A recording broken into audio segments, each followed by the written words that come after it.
Welcome to the Startup Funding Espresso. I'm Hall T. Martin, where we talk about how to raise funding and invest in startups and the time it takes to drink an espresso.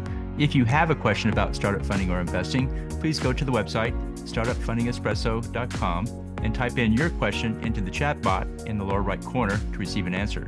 I hope you enjoy this episode.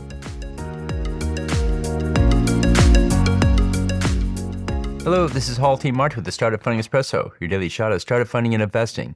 In fundraising, the investor will ask the startup many questions. The investor is often limited in their time and must go through a series of questions quickly. It's best to answer the question directly and only the question asked. It's not a good idea to give the full story to every question, as that takes time and limits the number of questions the investor can ask. Use the PREP model in answering investors' questions. PREP stands for point, reason, example, and point.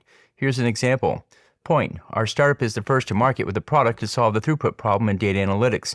Reason, we have a superior team that has been working on this problem for 5 years. Example, our algorithm increases data throughput by a factor of 10x.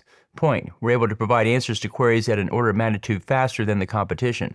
This answers the question directly and provides not only the answer but also why it's valuable. Consider using the PREP model in your pitch to investors. Thank you for joining us for the Startup Funding Espresso, where we help startups and investors connect for funding.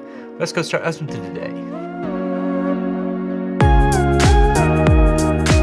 Hall T. Martin is the director of Investor Connect, which is a 501c3 nonprofit dedicated to the education of investors for early-stage funding.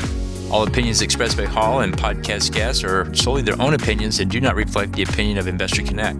This podcast is for informational purposes only and should not be relied upon as a basis for investment decisions.